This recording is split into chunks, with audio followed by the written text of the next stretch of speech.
So ito po yung tuturo ko sa inyo ngayon. Kaka-change oil lang siya. Ang problema, meron siyang lumalabas na, ayan, service oil change. Service oil change. Ngayon para mas-reset yan, ganito yun. Long press, turn off muna natin yung susi. Turn off the key. Ito, long press.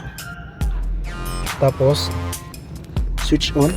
Pag switch on mo, may lalabas siya na service oil, service reset, engine oil.